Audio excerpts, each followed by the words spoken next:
Blog Talk Radio.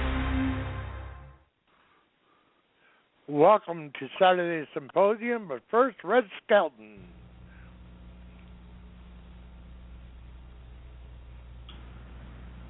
I remember a teacher that I had. Now, I went through the seventh grade. I went to the seventh grade. And I left home when I was 10 years old because I was hungry. And this is true. I work in the summer and I go to school in the winter. But I had this one teacher. He was the principal of the Harrison School in Vincennes, Indiana. To me, this was the greatest teacher, a real sage of my time, anyhow. He had such wisdom. And we were all reciting the Pledge of Allegiance one day. And he walked over, this little old teacher, Mr. Laswell was his name. Mr. Laswell. He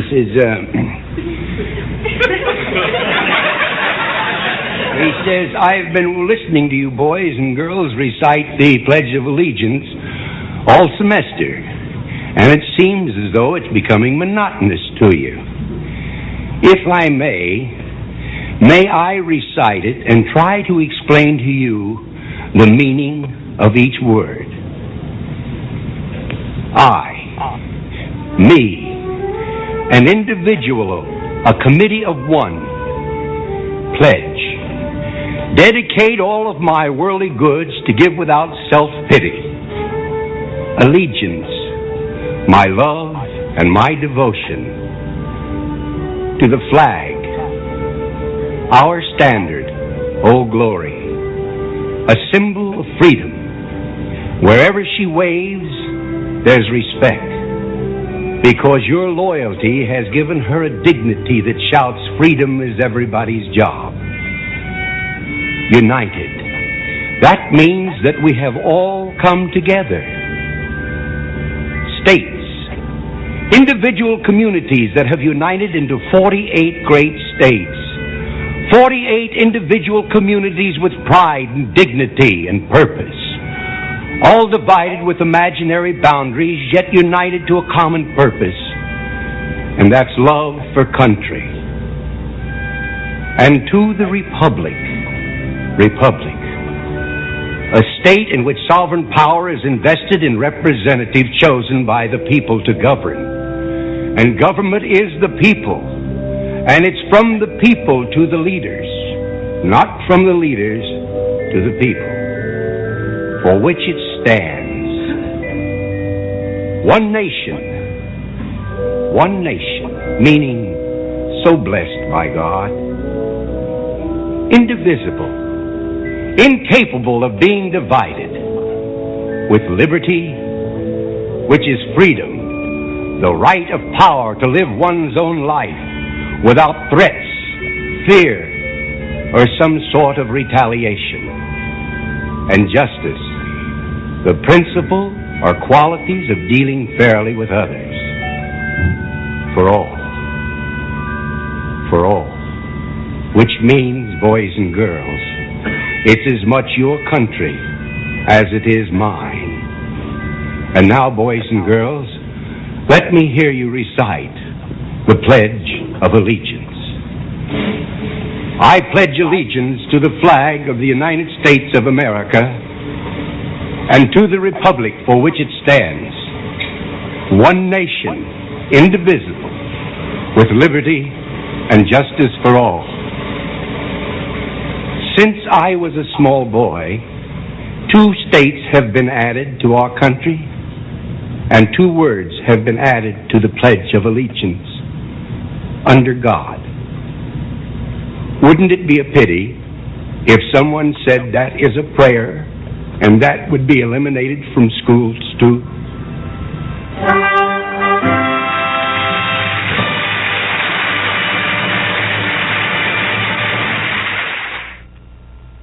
Welcome to Saturday Symposium with yours truly, and want to wish you all a Merry Christmas and hope you had a wonderful Christmas with families and friends. And, you know, I listen to this, we play this every week, Red Skelton's Pledge of Allegiance. And as I was listening to it today, and you think of, you know, the mission that Jesus Christ was sent here for, and how we celebrated his birthday yesterday. And when you listen to the pledge, and then you think of the life of Jesus Christ, you can see the correlation, how this country was built in his image in so many ways. Liberty, bringing people together, a united states, and people don't really understand how much our Judeo-Christian heritage ties into what our country is.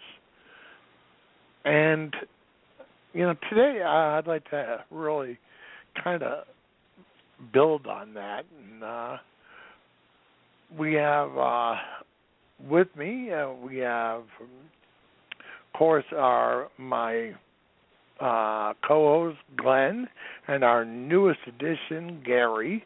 And I think Scott got stolen by Rudolph, so I'm not sure where he went. But so with that, I'm going to pass it over to Glenn for his opening remarks. Well, Merry Christmas to you, Dan and Gary. And I believe Scott has said he was going to be here in our notifications a couple of days ago. He said he was going to show up, so I'm sure he'll be here shortly, I would think. But yes, Merry Christmas to you, America, and I hope you all had an amazing day yesterday. And, well, you're right, Dan, when it comes to, Jesus' mission, coming here for what he stood for, the freedoms and liberties and whatnot. This is what we're intended to have, and we will all have them only if we follow him. If we do not follow him, we get off the path. Then this is why we're seeing what we've been getting for many years now, is all this chaos and turmoil and tyranny. And it's very important that you mentioned that, and we're all blessed by what you just said there. That was amazing. So thank you for that, and I'll hand this over to Gary now. Well, hi, how's everybody doing? And Merry Christmas to you all too, and God bless you. And we had a good Christmas, although I had to work yesterday. But I spent time with my wife, and that was very precious. The time we have together, and then of course I went to work. But still, the job I do, sometimes you have to work on holidays. But we still celebrated it there. We still call it a religious holiday. It's not a holiday, but it's a religious holiday, because you celebrate the birth of Christ, and that is what the real meaning is. And, of course, getting together with your family, it's not so much presents handing out, but it's God's presence that we celebrate and we want to be with. So I guess that's my opening statement, so I'll turn it back over to you, Dan. Okay. Yeah, I totally agree with both of you guys, and to the rest of the country, Merry Christmas, and I really do hope that everybody was able to spend time with family, because to me, it's we celebrate the birth of Jesus Christ, and we're also celebrating family, because Mary and Joseph were there, and it's the whole bondage. You can tell I'm wide awake here. I just drove 3 hours. Sorry for everybody. But it's that whole bond between the family and the family unit.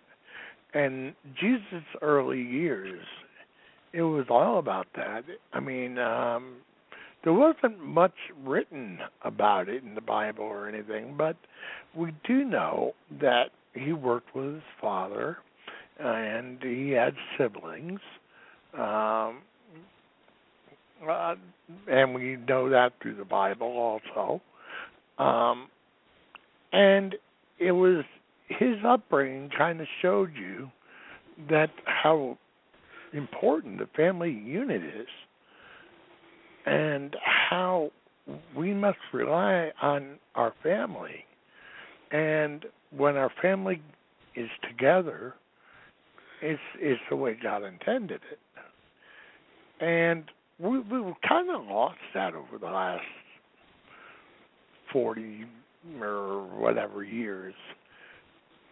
And I remember growing up, and it was a wonderful, wonderful time where every evening, the whole family sat down around the kitchen table, and you kind of caught up what happened, during the day, and it was the bonding time for the family.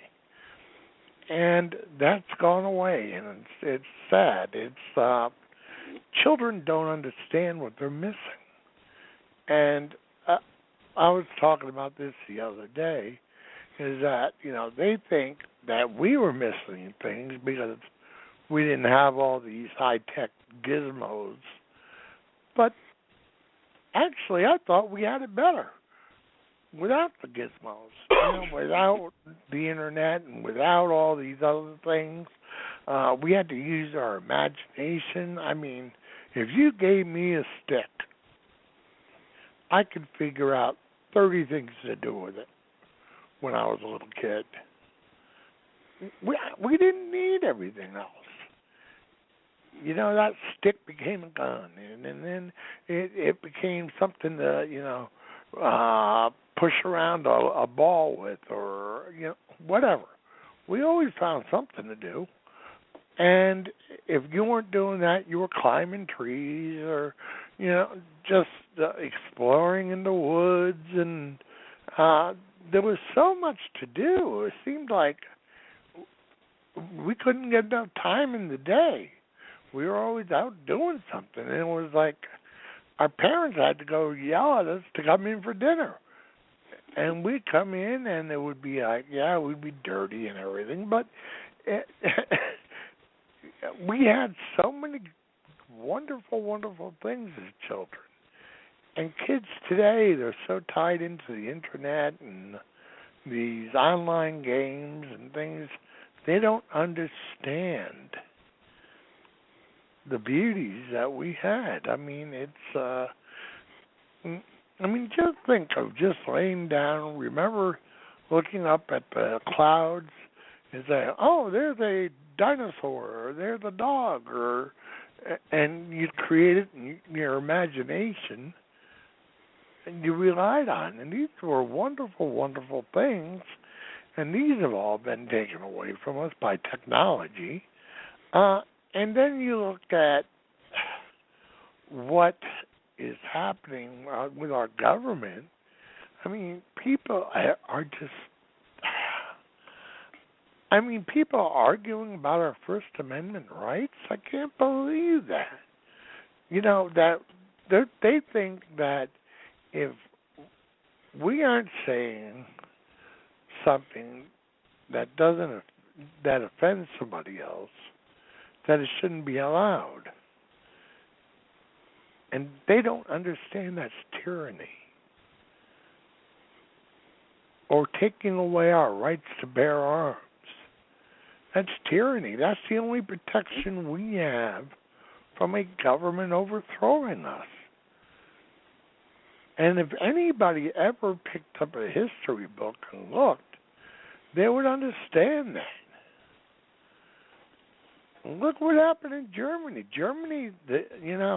Hitler talked everybody out of their guns, saying how, once we do this, we'll stop crime and all this baloney. And look what happened. He took over his whole country. Nobody had a choice but to follow what he was saying. And these are our gifts from God. These are gifts from our forefathers that they allowed us to have these freedoms and these liberties. I mean, it's people don't realize that you go out, in the early days when I was younger, and you went out hunting, And my friend, as I said, didn't have money to put food on the table.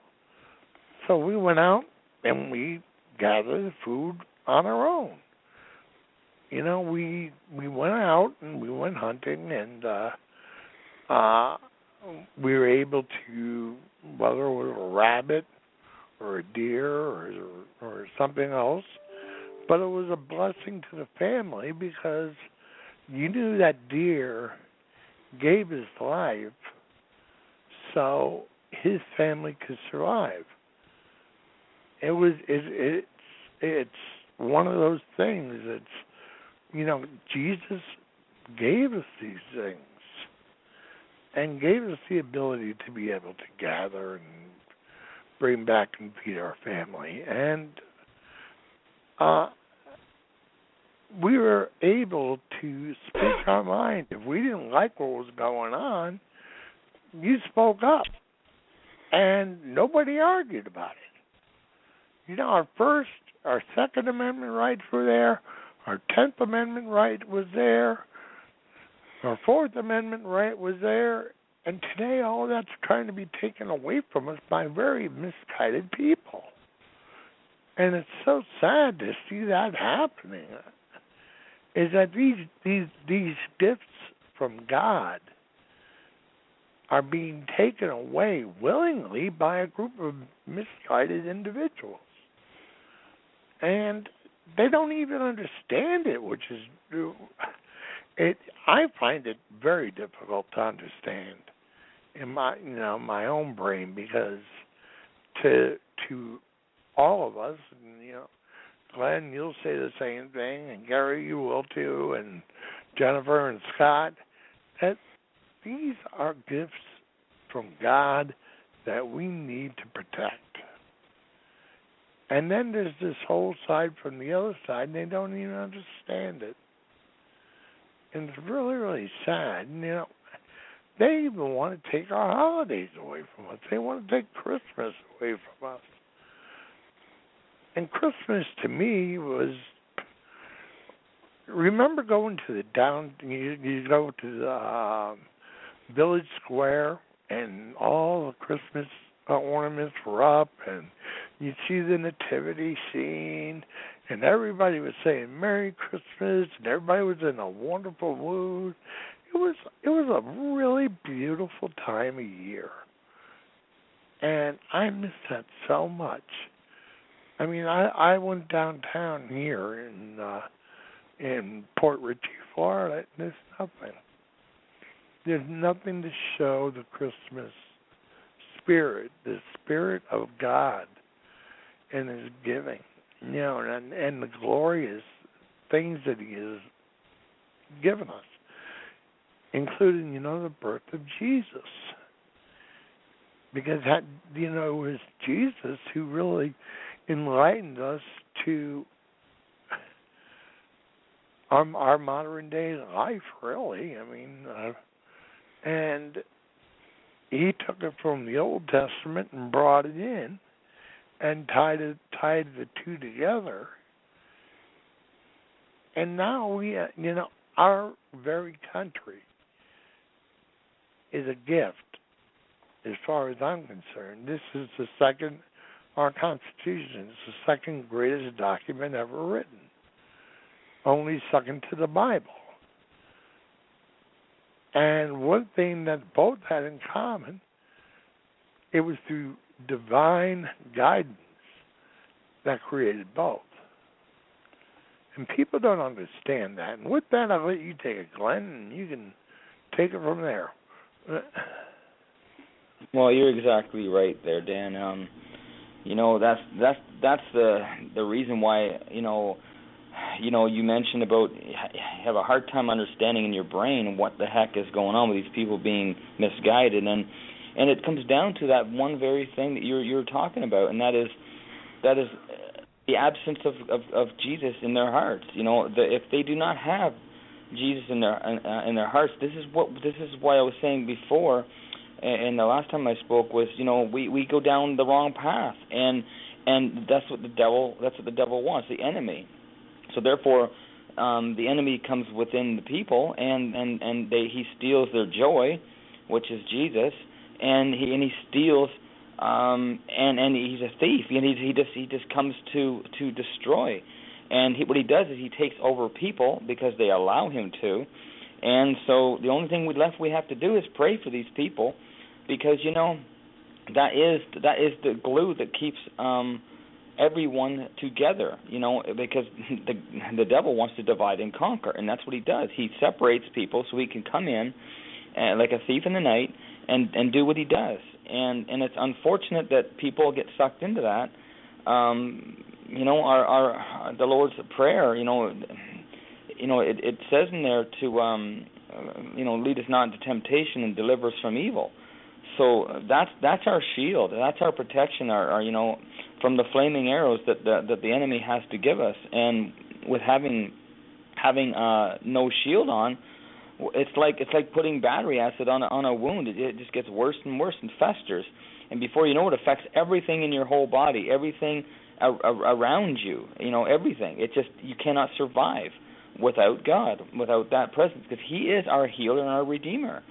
And the sooner people get back to that with the one word, repentance, for what they have done or allowed the devil to do, and pray for others, and have fasting, prayer and fasting, then they will see the deliverance from this evil world. They'll see the deliverance. They'll see the world come back together, and we'll have our moments like we had back when we were younger, when this time of year to celebrate the birth of Christ.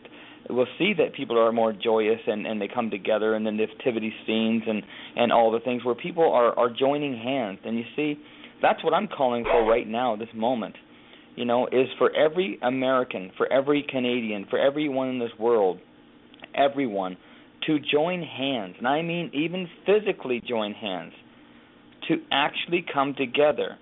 I don't care if you're black, white, Chinese, Japanese, Mexican, whatever you are. It don't matter. We all have red blood. We all have the blood of Jesus in us. We're all here because of Jesus, and we all only remain here to actually for His love that He gave us first. So therefore, if we can get back to that, we will spread that love around. And therefore, love will conquer all, because Jesus is the one that conquered the enemy himself. And therefore, that's what we have as a gift. And we talk about gifts and we talk about presents from other people and giving gifts and giving presents or whatever have you. The greatest gift we ever had was Jesus himself dying on that cross for our sins. So therefore, on His birthday, the first and foremost, we're celebrating His birthday, but we're also celebrating His presence. And that's what the C, folks, not presence as in something you get to open up. He's already opened up Himself as His presence to us, for us, with us, for us to share with other people. That is the gift that we have. Every moment we breathe, we have that. And if we keep that, that's when we get to heaven and we have eternal life. No darkness there. It's only light. And that is what we all have to strive for right there, then and now. Because if we don't, we are an open wound. There's no gift. We're not using His gift. We're throwing out His gift, His presence of Him being here for the idolatry that we have for a presence from people, for gifts that are just things. Jesus is the greatest thing that ever happened to us, and we lose sight of that. Then we've lost. We are lost. And we're in amongst it with all these wolves with sheep's clothing, that's just the way it is, folks. We got to get back to putting on our armor, and keeping it on, and sharing it with other people, and praying with other people. And the greatest teachers don't just use words. The greatest teachers use their examples. And the greatest teacher that taught these great teachers to not be wolves in sheep's clothing is Jesus Christ Himself. We can go in and we can go every day if we want. We can go into a church and see the people, but that don't mean nothing, folks, if the people don't see the church in you. And on that note, I'll pass it over to Gary. Well, that was well said. You're exactly right. And I was listening to Dan too, and you were talking about some of the memories when we were younger, and we didn't have all this technology. And I remember the days we had party lines, on the phones. We didn't have a private line like we do now. We had like 6, maybe 7, 8 people on one line, and of course you called in. Other people could hear you. When we had 4 digits to dial instead of 7. And I remember back in the days, around Christmas time, families would get together, which is also the gift that God gave us, is our families. People don't realize it. Kids, when they're little, they look for the presents, but when you grow up and these memories are still sharp and fresh in my mind, they're always fresh in your mind because you don't forget. It seems like your best memories are when you're younger. And you get together as family, we have a few laughs, to play some cards, and I remember going out in the Christmas time. We'd go out with a sled. We'd have snow out here, so we'd go out sledding with a sled. I'd pull a sled with my sisters on the sled. We'd pull it over a hill, and I'd be exhausted getting to the top of the snow hill, and then we'd go down. That was so much fun, going down those hills, and we'd make pathways. We'd take our feet and we'd make a little pathways through the snow, and it was, when Dan was talking, that brought back those memories. And I also remember going out. We'd help with chores. We had to milk cows, and we'd go out there, and I remember we'd call the cows in, and they come in at our voice, and we'd feed them a little silage, a little bit of ground oats, and we'd be milking them, and I'd help. I was pretty small at the time. I couldn't lift the pails of milk up to dump into the separator, but I'd carry them, kind of drag them a little bit on the ground. Sometimes I'd spill a little bit, and I'd get yelled at for spilling some of the milk down the aisles, but you remember all those things. And we also had pigs out there, too. And I remember cleaning out all the box stalls. Most kids wouldn't do that nowadays, but cleaning them out. And we had to haul the manure out to the field and dump it. We used that for fertilizer. And that helped our crops grow. And then we load up, we take a wagon out there. We load it up with hay and pull it home. And then we'd have silage. We'd throw silage down. I remember crawling up in that silo when I was about 13 years old, and chipping the ice, off so because it would stick every once in a while. It'd get cold, and we'd chip the ice off the wall, try to get it going again, and we would have to stay up there and run it a little bit before we crawl down, and we'd get dirty as heck. But those are what make the memory so fond, And then getting together, coming in, it was cold. We were cold. My grandmother had a real hot meal on the table for us, and I also remember our Christmas and Thanksgiving meals. They were so precious to me now because we'd say a little prayer. We had my Uncle Jerry. He'd say a prayer for, and he'd thank the Lord for our foods, our gifts, our blessings, and then we'd eat and we'd enjoy that. And when we're little children, you don't realize it right away, but when you get older, you realize how precious God is, and what He is in our lives. So with that, I'll turn it back over to Dan.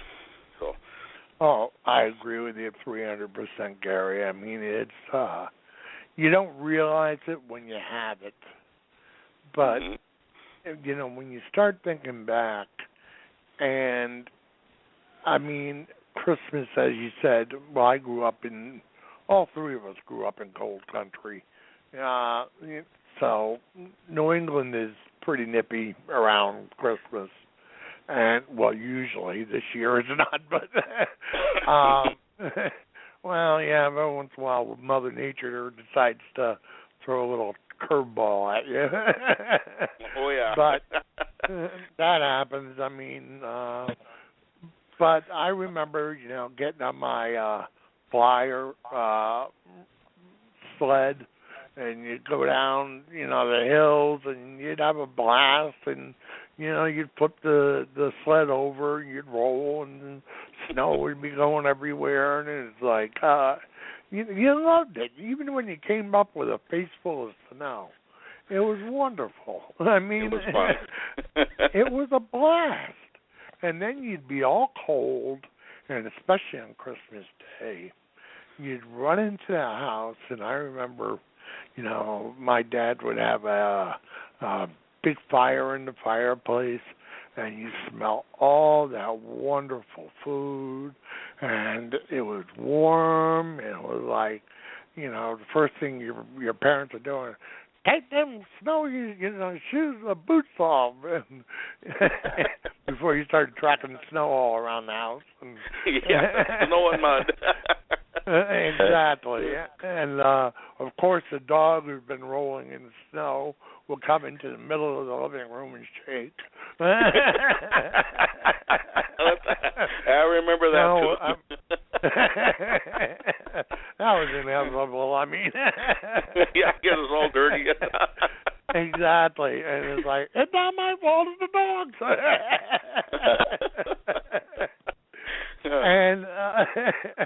And you know, it was a wonderful time, and you know, family was all together. And when I was really small, I remember my great uncle, who was a Franciscan priest, and he would say, Chris, you know, he'd say,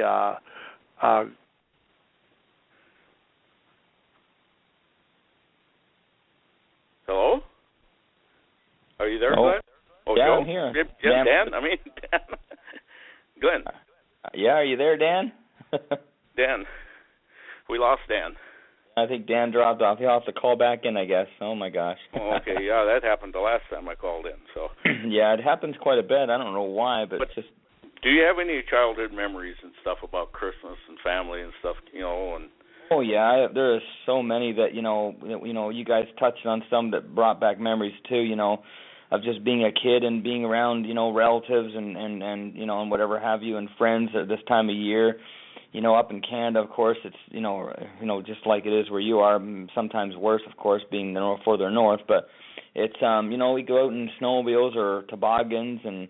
I remember even going to get trees for Christmas and stuff like that. We go on the big cart, and they would drag us around in that thing with a bunch of us and have some hot cocoa and whatever because it was so cold up there. We'd have to keep our hands warm and everything with the cocoa, and the gloves didn't do the greatest thing, but the cocoa certainly did help, and it warmed us inside while we're going to get to cut the tree down and everything like that. But and on Christmas Day going around to visit our relatives and that, and just, we were also, I guess, exchanging gifts and stuff like that, too, with them and that, and we would do that in the afternoon, early morning, 6 or 7 or 8 o'clock in the morning, we'd be up and doing our presents, and then we'd have our breakfast. My mom always made sure we ate something before we went out and visited people and whatever, so we had a good time. It was great. It was a very, very, very full day and full time around this time of year and that, with different events and different things, with Christmas parades and stuff like that and whatever. And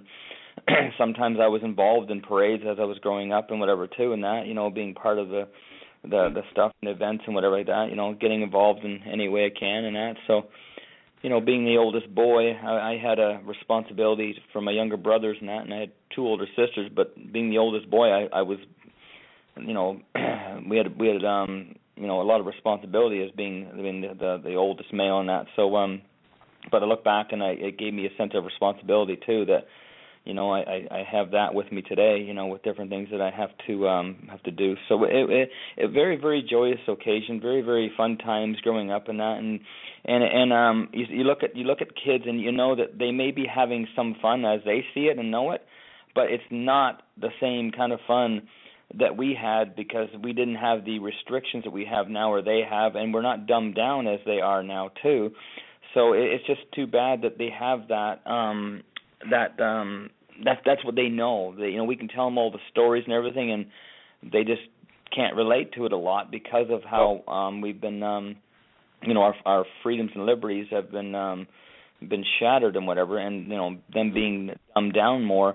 You put those 3 together, and it's why we have what we have. But yeah, I really did enjoy growing up and having a lot of fun times with the Christmas and just everything in general. Every day of the year was you look back and just so much easier times. You could see them coming. You see the bad times coming. I remember even in the 80s, I remember seeing things that weren't there, that wasn't there that was there in the 70s, and the 60s, and everything growing up in that. But boy, it's really taken its toll, and getting back to the reality of God, then we'll be able to restore some of that, if not, most of it. And we can do it as individuals. But yeah, you guys brought up some good memories that kind of touched on my heart for the events that happened when I was younger too. Have we got Dan back yet? Yeah, I don't know. Okay. Margaret kicked me off or something. I have no idea. It's been doing it. All the ones that went blank. Just went blank. Just got. We just had dead noise. Didn't hear anything. So. Yeah, it's the last 3 weeks it's been doing that. So I got to find out what the heck is going on. It only kicks me off usually once a show. This last time, it didn't even come up with the redial phone number, and my cell phone's in the other room, so it was like, oh, no. So I was a little goofed up. So take it from there, Gary. Okay, yeah, I was just, Glenn was just mentioning his memories, and I was also remember, too, my grandmother loved to bake. And she would cook all these, like these chocolate-covered cherries. She'd had her own recipe for that. Make these, they were rosettes. She'd make those. She'd dip them in, they'd deep-fried, and then she'd dip them in, I don't even know what the recipe was, but she'd dip it in like powdered sugar. And, boy, those things were good. And a lot of times she used like a chocolate mousse on it, and it would be better than anything you could ever buy. And I remember she'd have the table out, and she'd have all this fancy, like tableware and stuff, and they're all filled with, her candies that she cooked. So when we ate the dinner, we could reach over and have a candy for dessert. And, those memories. I also remember you were talking about shooting, Dan, and we used to go out. My dad would take us out, and I think I was about as young as 6 years old. I learned how to shoot a .22 rifle, shooting at tin cans. I remember getting so frustrated. I kept missing the cans all the time, but, of course, I was flinching, I remember I'd be shooting over them. Once in a while I'd hit maybe 1 out of 10 shots. I'd hit the tin can, but that brings back memories, too. And it was out in the cold, the snow, and I remember the barrel on the gun would get so cold, your hand would almost stick to it when you grab it. You know what that's like when you get so cold, it gets ice on it, and but there's a lot of memories there, And the thing is, like nowadays, the kids tune out. They're on the cell phone. You can talk to them. They won't even answer you because they're so into that cell phone, texting their buddies or whatever they're doing. And, you can talk to them. They won't even answer you. And that's a lot different now than it was back then, where you actually communicated by voice, not by text message. And when you talked on the phone, it was talking on the phone, not texting people or sending photos or whatever they're doing on them. And that's, the cell phones are great. I do think they're great, if they're used properly. Like if you have them in the car, if you got, like with us, we have a problem, if we run in the ditch and she's bitterly cold, you can call 911 or you can call some tow truck to get you out if you're in trouble. They're good, but people abuse it too, so. But anyway, I'll turn it back over to you there, Dan. Oh, I agree. I have, of course, a cell phone. We all do. But I think I use it more like I'm running late or, I got tied up in traffic or the car broke down. There was one time I had to call a tow truck. I had 2 tires delaminate on a brand new car, and I was able to call for help, so everything worked out fine. And for those type of things, the cell phone is great. But these kids are so they're attached to the darn things. They're texting away for hours on end. And I'm like, I have a smartphone. I always kind of joke is I have a smartphone with a dumb user. The thing is that my phone is the same way. I have all these applications. I never use them.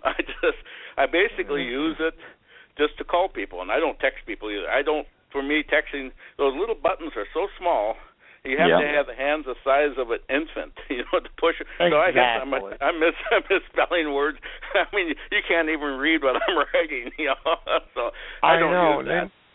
And then you get the pound sign instead of what you're trying to write, and you're like, well, how the heck did that? I read what I write, and it goes, blah, blah, blah, blah, blah, something like that, Well, they said, what language is that? And I said, well, I don't know. I mean, it's, you just type something in, it doesn't make a bit of sense because I'm hitting 2-3 keys at the same time, so. Exactly. I make the exact same mistakes, and it's like, to me, it's not worth the effort. It's like, I'd rather call them anyway. I want to, talk to somebody, And then they have the Skype thing, when I guess that's good, but I don't want people to look at me. I mean, and then me looking at the monitor. I mean. Especially in the morning. I know what you mean. I'm the same way. My hair is everywhere, Yeah, the just get out of bed look. Exactly. And, I just rather get on the phone the old-fashioned way. If you made us give up all our things and put it back to the old rotary phone, and made out of Bakelite, I mean, those things weighed a ton, but I loved it. I mean, and, you got on the phone with your friends. You didn't sit there and talk forever. You said, okay, I'll meet you at yada yaddies, and that was that. I mean, it was pretty much, girls used to talk on the phone all the time, you see, but boys, it was like, okay, I'll be over your house and whatever, and then you go out and do your thing, and, you were talking about hunting or, using a gun. I remember my first gun was an old Stevens 12-gauge. My dad had handed down to me. And if it got below 10 degrees, the stupid safety would get stuck. Get ice in there or something.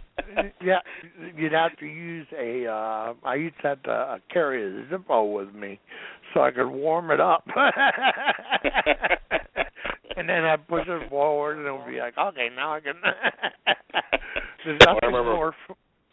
There's nothing more frustrating than you got a good lead on a duck, you went to pull the trigger and nothing happened. That is frustrating. Then you watch the duck look at it and you swear they're looking down at you going, sucker. Yep. Same thing with a fox or something. He thinks he's a little out of reach or something. You can't hit him. I remember my first gun. I had a little 22. It was a little Remington pump, And that thing, it worked good for a little while, and then it started jamming all the time. And when you get a shell cocked sideways in there, you try to get that out of it. Oh, you fight with that thing. So eventually I had to trade it off because it was a flaw in the manufacturing. But I remember mine too. I also had a BB gun too. I still got that yet. But the thing doesn't shoot anymore. It's wore out. I shot so many BBs through it that it doesn't. I think the BB will go out, probably travel 10 feet. That's about it. I had the Daisy BB on myself, and near the end, I could put my hand in front of the barrel and shoot, and it wouldn't even hurt. No, it just bounced off. It's like that little BB would kind of barely make it to the... Yeah. Like an old man. But they were fun though when we had them, weren't they?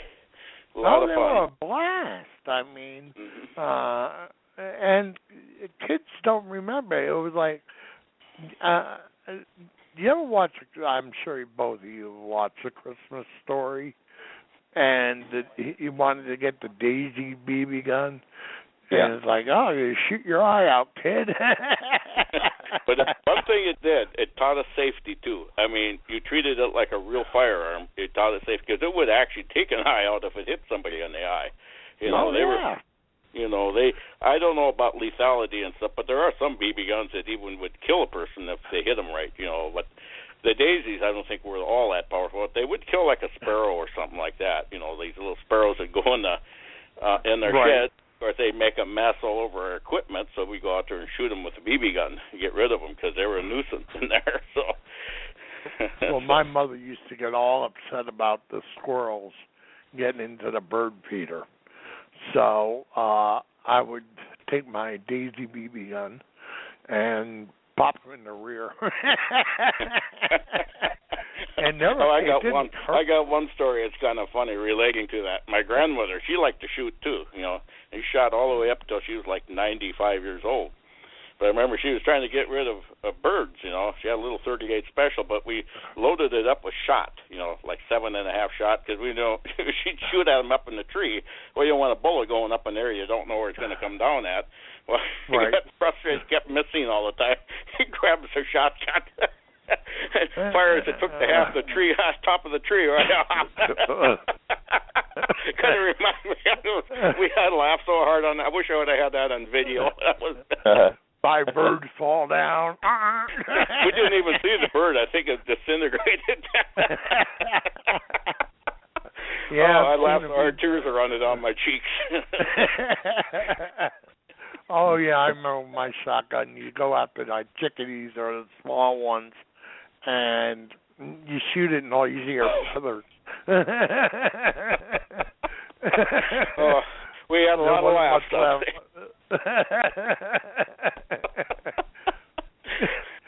But yeah, as you said, it taught you how to use a gun, and it taught you how to use a gun responsibly.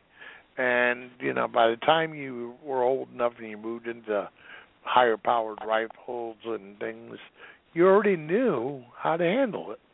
You know, and then you know you got up to the 12 gauges, and then you go to the pistols, and you know, basically you know how to handle one weapon. They all handle, you know, you have to handle them all the same. The only thing different between a pistol and a rifle is the size. I mean, you still don't aim it at anybody. I mean, nope, never point them. But I remember too a story. I remember the first time I shot a 12 gauge. You're talking about a 12 gauge shotgun. I think I was about 8 years old. Dad says, "Well, there's that old fence post. Shoot at that fence post." I couldn't shoulder the thing. And I remember I aimed and I, you know, got down there. I said, "Does it kick hard?" And he said, "No, not too bad." Big mistake. I aimed a little bit too close to the receiver. Remember, I pulled that trigger. All I heard was a loud bang, and the gun flew right out of my hands. My ears are ringing, and it gave me a kind of a little bit of a black eye. Well, of course, after that, I was determined because Dad was laughing. Yeah, he shot the gun that flew out of his hand. You know, I couldn't hold on. I said, this time I'm going to hold on to it. I just held on to it with a desk grip. That time I held on to it. It still clobbered me in the face. I remember that. I was like 8.5 years old. I was determined not to let it, you know, I was determined to master it is what I was trying to say. But, you know, you could have those memories, too. You remember the first time you shot something that kicked hard, you know. So. That Stevens 12 gauge I was telling you about, that's the gun I grew up on. And, you know, that thing is ancient today. I mean, I think it's probably an antique, but... Well, I think they are. I've heard of them, yeah. Were they, now, was that a pump or a lever action? I heard of a lever action. Bolt action. Bolt action, okay. Bolt action 12 gauge. So it was basically direct. So, and it had no pad, no nothing. Like I went on and later when I was older, I purchased a Remington 1100 and, you know, had the pad at the end of the stock and, you know, the recoil pad, and the Stevens, it went from wood to you. I still got Dad's old 12 gauge, you know, and I think that was built. Well, I got it in the. I'm looking at it right now. That was built. 1890. I can't read it. That's wore off, but it even got a dent in the barrel. He bought it that way, so he bought it used. Jeez. And it's old Remington, and of course I only handled a 2 3/4. That's the one I shot. That's the one that clobbered me. So, but yeah, I still got that. I inherited that from my dad there because that's one we grew up on, and then I got my own better ones, you know, a little more modern. But Anyway. So now, anyway. Glenn, did you ever hunt or use guns or when you were a kid? A little bit, not as much as you guys did, but I had some friends that I went hunting with, and even in my 20s, I went hunting with a friend of mine for deer hunting on it was on November 11th, and it was we had it they had like what they call like a buck pot, whatever. Like he won the buck pot, and that was the biggest, the most weight. It was I forget the weight of what it was, but it was an 8-point buck. But I don't know, it was big one. Good. It was a big one. It was a big size, and I remember that was my the first time I actually went and actually witnessed, my friend actually winning, and there was like quite a bit of a big community there that had a lot of people that were involved in this, and he won it, and I was like, wow. So I got involved in watching, how they did the process of the deer and all that kind of stuff. So it was quite amazing. So but yeah, I didn't get into it as much as what I just didn't have the access to being able to do it as much as I liked to. But it was quite an experience though that I've had with it. Well, the older I got, I ended up liking killing less and less, and used it more and more for sport. Like, to me right now, one of my favorite things with a shotgun is sporting clays.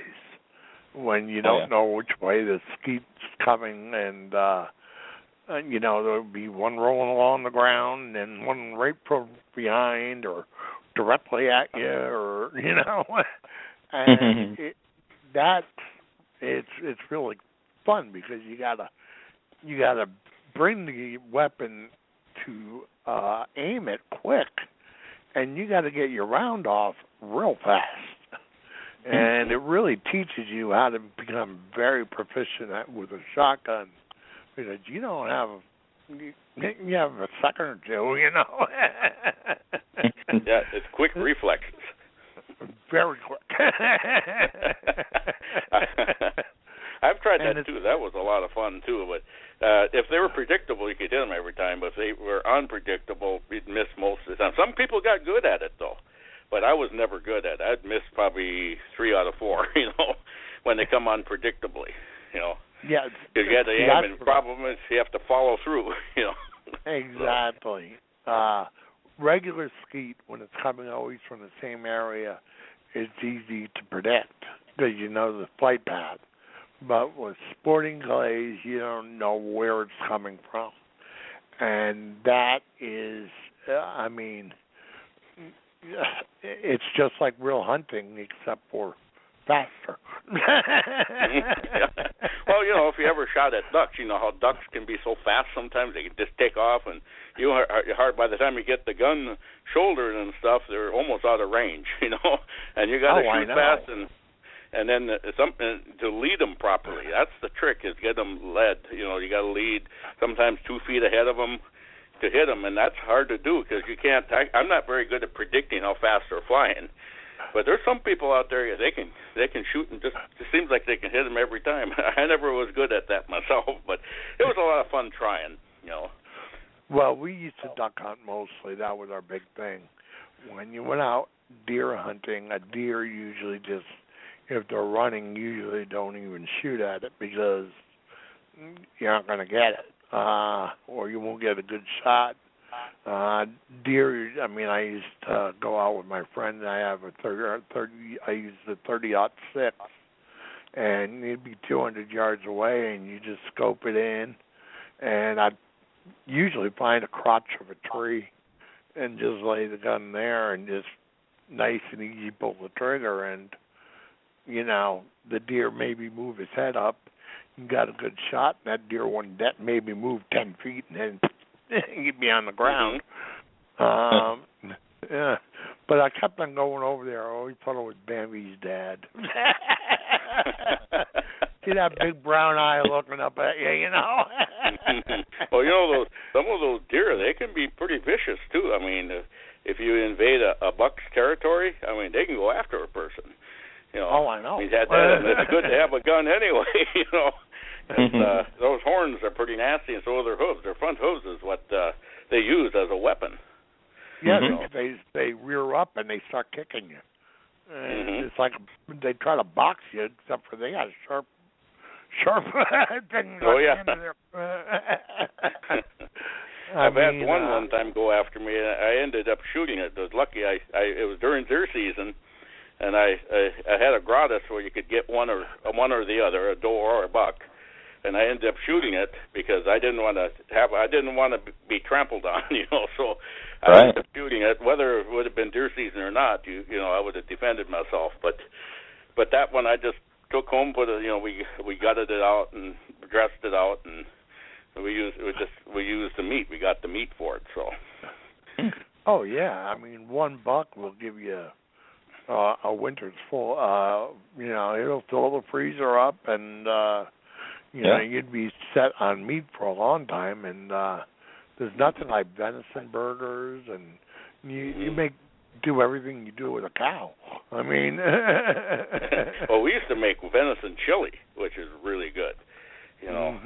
And some of that deer, and I know you know that, Dan, they have that wild taste in it. It's kind of an off-color taste.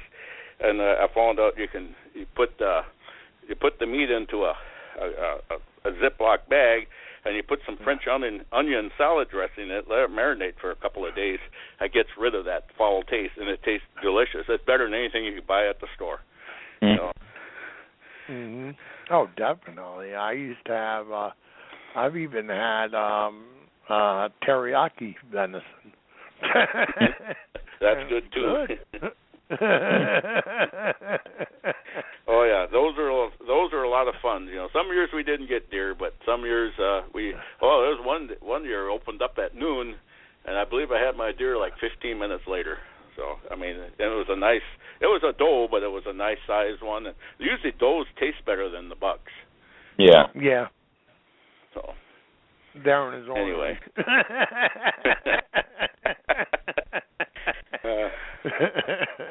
But it's, you were talking about these, and these are the whole childhood memories that kids don't have today.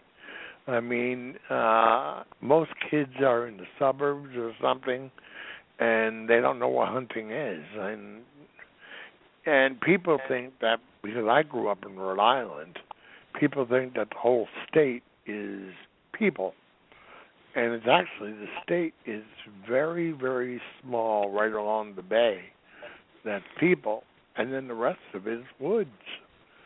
And where I grew up, I mean, I'd walk out into the woods and you see the old wagon wheels that, literally a tree grew up around it. You'd see the old plantation houses that, long since fell down. We'd dig up and try to find things, all sorts of neat things. And, kids, they don't go out and do those things anymore. Everything's revolving around that computer or game, whatever they call those game thingies or whatever. And we had such a wonderful time. I mean, and we didn't have anything. I mean, as I said, give me a stick and I could be entertained for the whole day. Actually, Dan, we actually had more than they had because we could do things that we had an imagination. Right. We actually had more than what they had nowadays. Nowadays, they're restricted to that computer, and there's just nothing, there's nothing really good that comes out of it when you think about it, because you go on there and there's a lot of predators online too. I mean, I've learned this from where I work. There's people that use the computer for, let's say, evil, immoral things, and that's the dangerous part about them. Where we had our own, when we growing up, we didn't have that stuff. We went out hunting and stuff, perfectly safe, perfectly moral sport. We also had telephone. We had friends. We talked to each other. We could look at each other in the eye and be able to speak to each other. That people we knew, I'm sure predators are out there, but they didn't have no access to it. Now they have access to people with computers, to their children. They prey on their children, and that's the dangerous part too about it. So, anyway. Yeah. What do you think about that, Glenn? I mean, when you were younger, and well, you're we're all exactly kind of the same age, Yeah. Yeah, and you guys are exactly right. With the internet, it was meant for good, and the enemy he takes it for bad, and then he therefore that's like it's like our children's babysitter. That's what actually is what's watching the children. And there's evil presence in that computer and whatever have you. And of course, with the computer, internet being on phones, it's the same thing. And you get that kind of people that are out there, like Gary said, working in the job that he's doing, and I've done that myself, and whatnot. So you get a lot of it's a lot of nasty people out there that are turning good for bad, and therefore the internet is actually a very good tool used right, and same with the cell phones. But the thing is that you're exposed to having all this bad out there, so therefore the temptation that's out there, and even being naive or whatever, if as children can be, all these people that are claiming that they're 12 and 13 and 14 and 15 years old when they're actually 20s, 30s, 40s, and 50s or older. Because all you're seeing is a text, you're seeing a fake picture, you're seeing whatever, or someone could even get your phone number and you talk with them, and they may sound younger than what they may be 30 or 40 or 50, but they could sound like they're young. Who knows? And then they meet them, and then there's troubles that happen. So it just goes from one bad situation to another, and the folks out there, some of the parents out there, most of them are letting those cell phones and those computers be babysitters. They get online and they're gaming with people and whatever have you. They don't know who they are, and they're befriending them to betray them. Is what a lot of this is happening. And we never had that as growing up. We had basically one-on-one with people more. We were like in the physical presence with people, whereas the technology has taken a lot of that stuff, that one-on-one physical presence of people and interacting in a moral way. It's taken that away to a great extreme, to where it's left people where there's no security. They just don't have the security they used to have, and unfortunately people get complacent with it all, and they don't. The parents just allow their kids because that's what Johnny next door is doing, or that's what Susie's doing, or whatever. And you know what? It's not about that. What it's about is you having your responsibility as a parent to saying it's not about keeping up with the Joneses. It's about keeping up with Jesus, and that's what it's all about. And if you're keeping up with the Joneses, you're going to go down with the Joneses, because you've turned your back away from a moral presence, and that's of having God. And therefore, using those tools that God had come into people to use right, and then people are using them for bad. Well, knowledge is important to know what you're using it for and what people are using it for, either against you or for you. So that's what we're missing here. A lot of is that the absence of the right morals with the proper tools that God has blessed us with.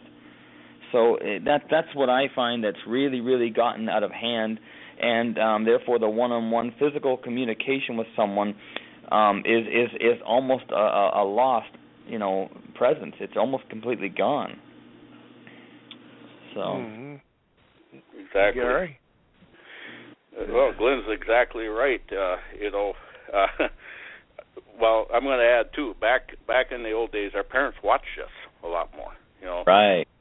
We did not go out. I mean, they kept an eye on us. Of course, we didn't have the computers and stuff, but still, they kept an eye on us. I remember going to the fair, when we were younger, and they say, "You stay by us." The parents would tell, "You don't go away because somebody could snag you, to take you, could kidnap you. You stay right by us." And we did. We were scared. We didn't want to wander off. Nowadays, you see kids running around by themselves, And like I said, you go to the stores, somebody could grab that child, be out that door, and probably that child would disappear forever, because it's almost impossible to find them, And that's the thing, back in those days, you didn't have the divorces either. The divorce is a big problem, You know, I mean, when you have children, parents should stay together unless there's like a drug abuse or alcohol abuse or infidelity, if they're cheating on each other, no. But, I mean, you know, some people get divorced out of convenience, you know. Well, your kids are hurt when they're divorced. It destroys the kids' lives because now they're going back and forth, and you have parents fighting with each other, which is not healthy for any child, you know. And a lot of us, you know, I haven't witnessed, my folks always stayed together. You know, my grandparents stayed together, and they loved each other. I mean, they had their arguments. Every couple has their arguments. I have arguments with my wife, but we don't, you know, we get along really good most of the time. Sometimes we'll disagree. It isn't even an argument, I should say. We might disagree. We're remodeling our house now, and he wants a you know, we might disagree in the type of table or a cabinet that we want to put in, but that's minor, you know. But we don't really fight. I can't say we've ever had a fight. We just have a disagreement once in a while, and you know, and that isn't unhealthy. But what's unhealthy is if you fight, and especially if it gets violent, you know, then that's unhealthy for anyone, even anybody around, the neighbors even. It's unhealthy for anybody around, you know, the family members. So anyway, I guess Dan, you want to add to that or? I agree with you. You know, it's when it becomes physical, is where you cross the line, and it's bad for the children and it's bad for the adults, obviously. But I think, you know, one of the major problems is people aren't willing to put the effort in. It's like everything has come to them so easily. And they don't understand that with a marriage, you only get out of what you put in. And if you don't put in anything, you're not going to receive anything in return. And then people get in an argument, and it's much easier just to say, "Oh, the heck with it," and see you later. And then we have all this. Going out and cheating and all that stuff. And these are things we just never even really thought about. I mean, I'm sure it happened, but it's something that you just didn't even think about. And see, it's the whole what's going on in the brains. We wanted to give our children better things, but in the end, I think we ended up messing them up accidentally by wanting to give, because we were always raised that the next generation gets more than the last. Yeah. I want to give to you something I didn't have.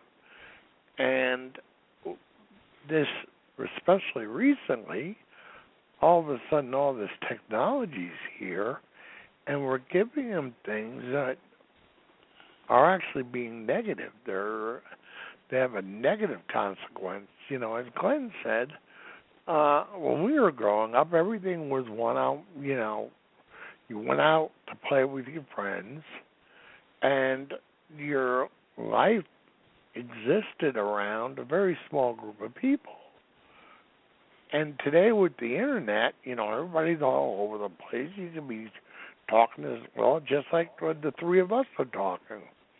You think about actual distance, and we're working here on a radio show, and what is it? From Florida to North Dakota, how far is that?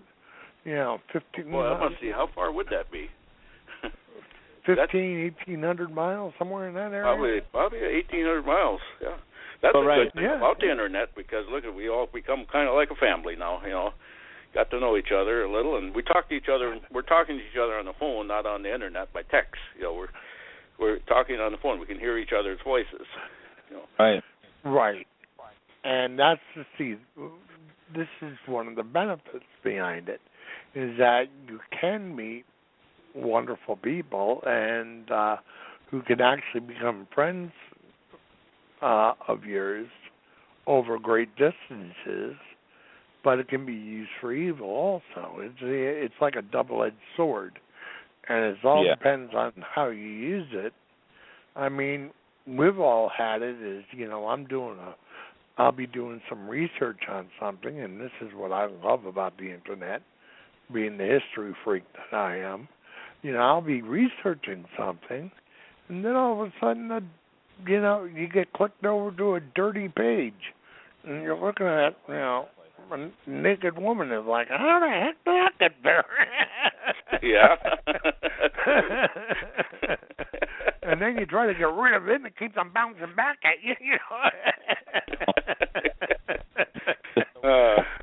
and it drives you nuts, and it's some hacker getting in there and trying to, I don't know, whatever they do, and, I don't understand half of it, and I don't really care to.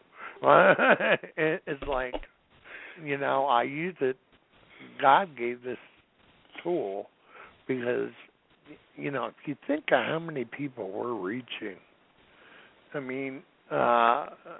this is getting simulcast through High Plains Media, and there's 7.75 million people. Now, I'm not saying everyone's listening to us, but there's a good chunk of people who are. And this is one of the gifts God gave us, is that we can reach a lot more people. And it's one of the benefits I see behind it. And we are allowed to touch a lot more people than we were able to before. And that's one of the blessings. You look at, all this crap that's gone on over the last 40 years, and our country is totally lost. And we're trying to drag it back to where it's supposed to be. It's like, where, the family unit's the important thing, and God, and going to church, and the what I call the essentials. But see, remember when we were talking about our childhoods. Remember Sundays? You didn't even bother trying to get a hold of your friend. Why? Everybody went to church. Mm-hmm. And that was family day. And exactly right. That was that. And, it was built into our conscience. It was our, it was as natural as breathing. Mm-hmm. And then, on Christmas, everybody would go to church, and then you came over to church, and your presents were waiting underneath the Christmas tree, and of course the kids loved it, and you're pulling you on, yeah. And yeah, they wanted to open the presents early. We were allowed to open one present before church. And then the rest of them we had to wait until after we got home from church. And then we'd, open all our presents, and you smell the wood in the fireplace, and then you sat down for breakfast. You had a small breakfast because you knew you were having a big meal, for Christmas dinner. And then the kids would go out and play with all your toys. But there was such a sense of community, and it was something that was wonderful. Christmas was that time of year where everybody got together. Even people you hadn't seen in a while. And, everybody would go to your little, well, at least where I grew up, it was a little village. And everybody would go, to the village square, and this was you spent half of the time shopping and the other half of the time talking. Yeah, that's exactly right. Those bring back memories, and when you're talking like that, just brings back so many memories for me, Dan. They were wonderful. Oh, they were. Especially if there was a slight snow coming down, not heavy snow, like flurries, that's just added to it. I mean, oh yeah. But I remember even having heavy snow, and we'd have Christmas. We could drive in it sometimes, if it didn't get too deep. But we'd have Christmas there. It was nice to have we didn't have a fireplace in our house, but we turned the heat up on the furnace, and just nice and toasty in the house. And we'd be sitting around. I remember having all the Christmas lights turned on, on the windows, the tree, and it was just beautiful, very festive, And I keep thinking, now I think this is really part of what makes America great, people are very peace-loving, we're not vicious, we're not out chopping people's heads off if they disagree with us. We're peace-loving. We enjoy spending time with our family, our loved ones, and there's nothing wrong with that whatsoever. Right. I agree with you. Glenn, pass it over to you. Yeah, you're exactly. And that's what it's all about. Is God put us here to have a loving heart. That's why Jesus loved us first. So we have this peace within us, and I just find that a lot of it's lost when it's deep, way deep inside people, and it has to come out. We need to help bring it out again, because when we're growing up, we see all this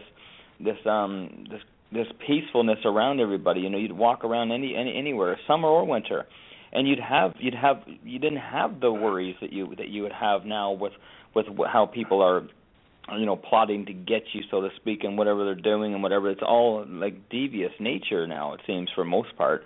But restoring this peaceful feeling, bringing it to the surface again. That's what we're missing is that.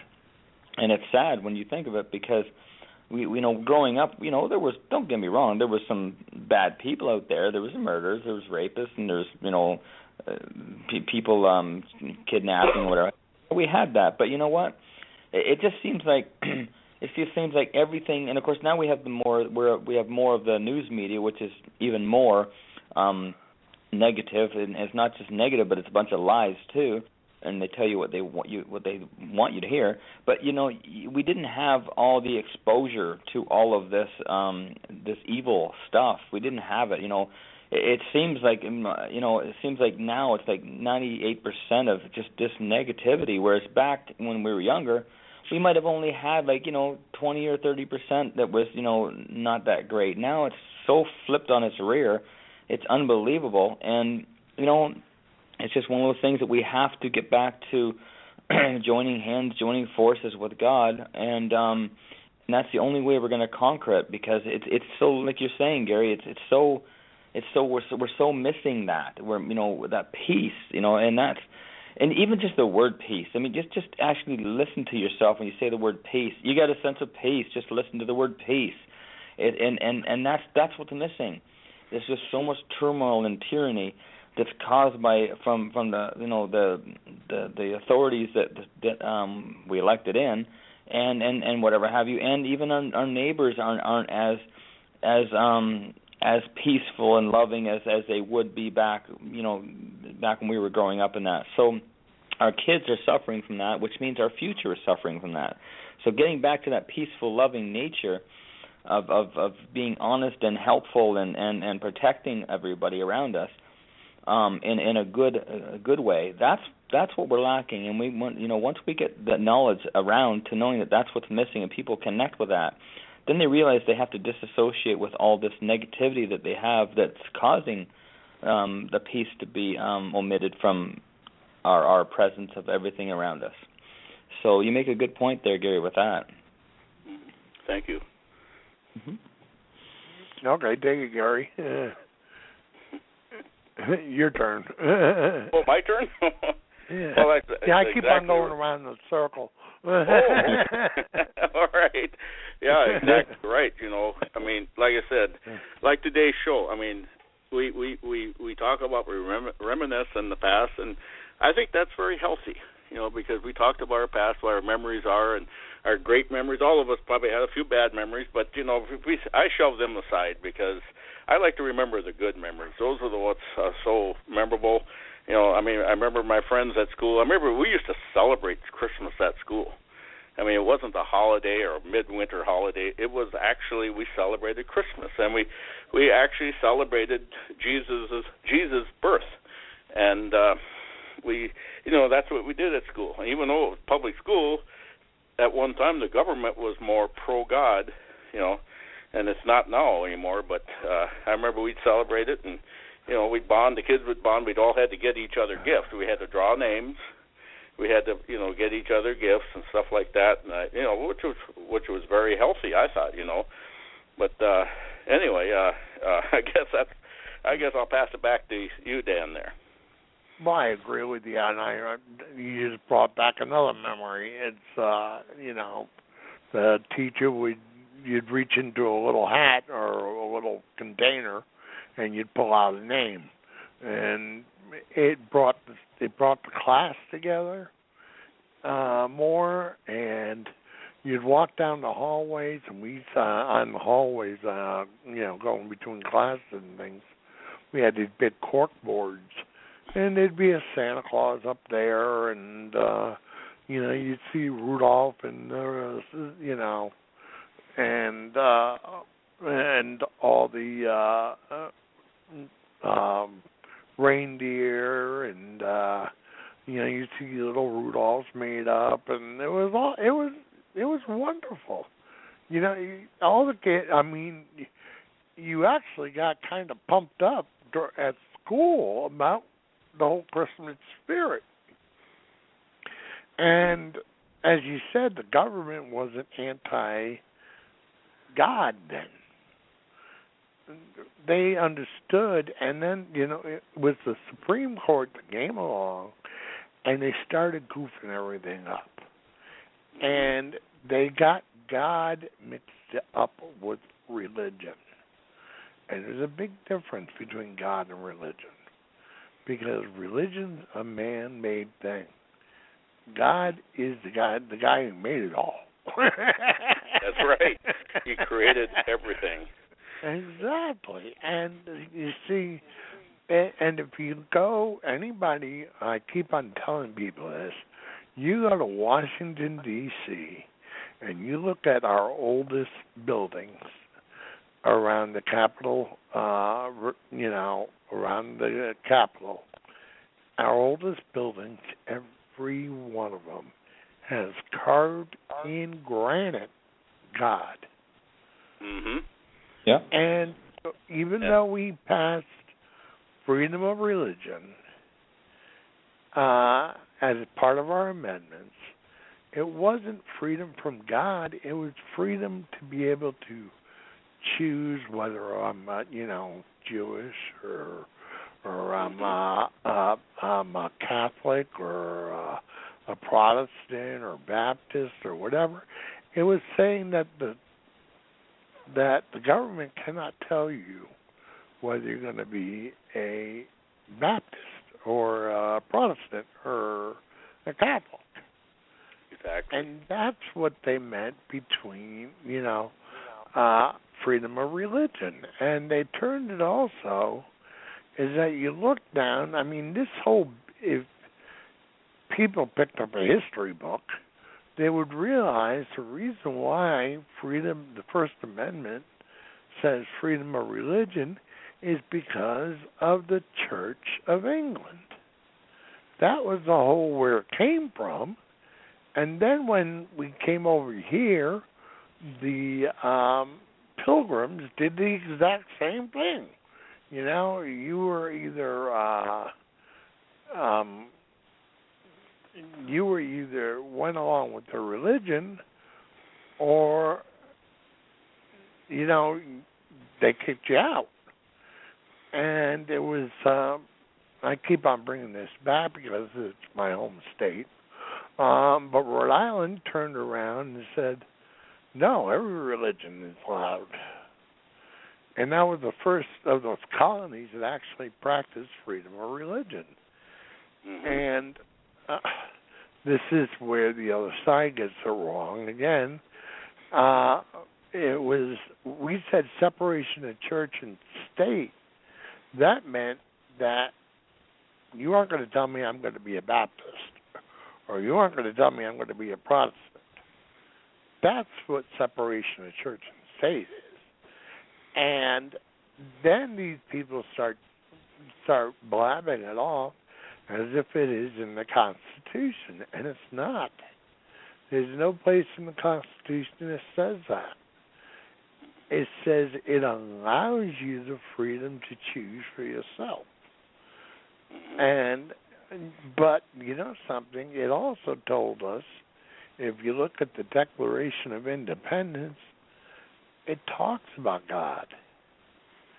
So in our very end, during the writing of our Constitution, if people looked back at it, it was Benjamin Franklin who went up and said, listen, we need to get on our knees and pray to God because we don't know where the heck we're going.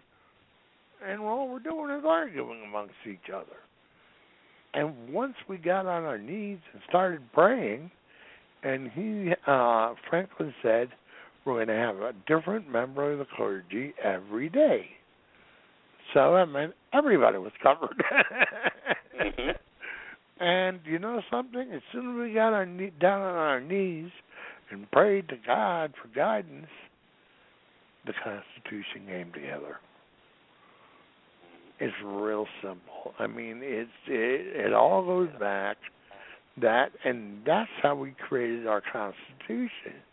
And it's through a misguided Supreme Court that was more worried about partisanship than they were about staying to our fundamentals. And our forefathers understood that the Constitution needs to evolve as we do, but it also says that, listen, the foundation is God. And it says that in, our Declaration of Independence. It says it in all our original buildings. And this is what we've done is through partisanship and a misguided Supreme Court, we removed our very foundation. And how long can a house last if it doesn't have a foundation? It's not going to last long. It's going to fall over. And that's our problem right now. We got to return our foundation. That's God. And you were mentioning earlier, Glenn, it's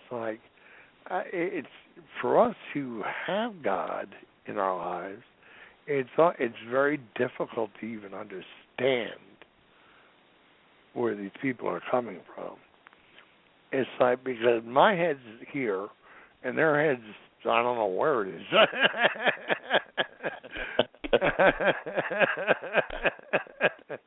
But it's, what we consider second nature is, what they're thinking is totally foreign to me. It just doesn't make any sense from any way, no matter what way you look at it. It's like our forefathers gave us a nice, easy thing to follow called the Constitution.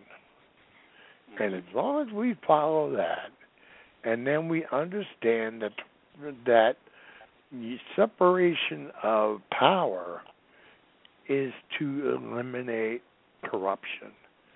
Because what is the definition of corruption? Ultimate power breeds ultimate corruption.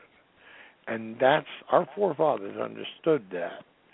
And if you look back at how our country was formed, is we actually started out, each state thought of itself as its own little country. And if you look at the original Articles of Convention, it says that each state should make its own decisions, most of its own decisions, and the federal government should do these specific things. And what's happened now is that the federal government has gone almost like a cancer, and it's spread itself over the entire country. And it's taken away those freedoms that we have as individual states. And, people don't, and this is what the 10th Amendment, if you ask the average person what the 10th Amendment is, they don't even know. And it's sad when you don't even know our Bill of Rights. I mean, yeah. It's really frustrating. Or they misinterpret it. Yeah. Exactly. And, it's with those things that, these were the gifts from God. And we don't, because we removed God, people don't understand it. How can you understand something you don't know? And this is our job today, is to drag God back in and educating people that He is the creator of this country. And we're just following, the Constitution, which is something that was His creation. And this was like the Bible guides us as humanity, and the Constitution guides us as a country. And it's if you put the two together, it all works perfect. I mean, that's exactly right. With that, I'll pass it over to you, Glenn. You can add to it. Well, you touch on some major points here, and you were talking about how in our brain we just can't kind of like understand how these people are and what they're thinking and what's going on with them. And if people realize that it stems from our heart, if we have a good based heart with God, and the loving heart that we have, that's what that heart is the foundation that comes out of that is how our brains work, how our minds, how our feelings and our thoughts, because it has to, everything that comes out of your heart will be shown to people in so many ways, with your feelings, your thoughts, your how your brain works, how your mind works, and your sensitivity to others and whatever have you.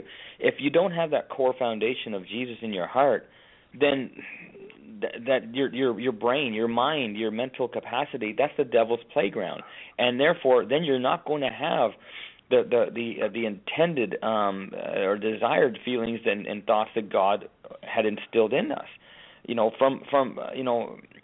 From dust to dust, from when we're nothing to when we are born to when we pass on.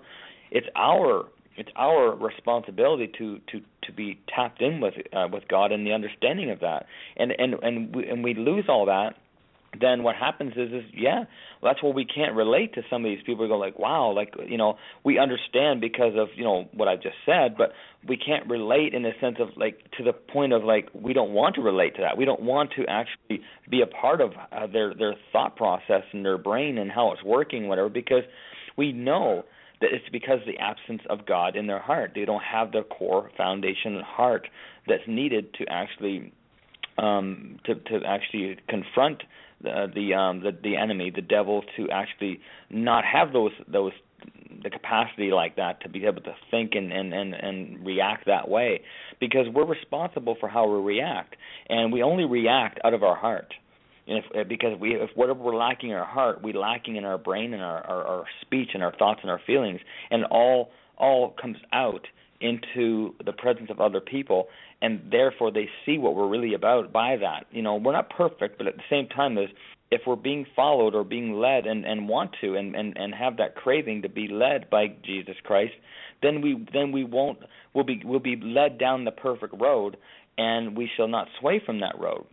And that's the problem with people, is how their brain and their minds and they're working, because they just are disassociated with having a good heart, and that's the unfortunate curse that they have within themselves, that we need to just pray for them and as much as we can every day, throughout the day or whatever, for everybody, because that is the key to their salvation, is people praying. about that, and because we're the ones that know, we're the ones that have the capacity of a good heart, a solid heart, and we know we're thinking clearly because we have a good heart. We know the reason why they're not is because they have lacking in their heart. So that's what I believe is what's first and foremost is having that amazing foundation that we have, and you can relate to that, Gary, and so can Dan, and so can I, and many others we know. Mm-hmm. That's exactly. how only us with Jesus Christ that can save this world from the way it is and whatever. That's it. Because if not, then we disassociate, and we're part of the problem, not part of the solution. Then. Mm-hmm. And I pray for these people. That people are like that, and I know you guys do too. We pray for people like that. We want the best for them. We want them to find peace in their heart. We want them to find happiness. That's what it's about, finding happiness. And when you find peace, when you find God, you're going to have happiness. Exactly right, Glenn. You said that so well. Thank you. Oh, I agree 100%. It's like when when you find forgiveness, when you find that you don't harbor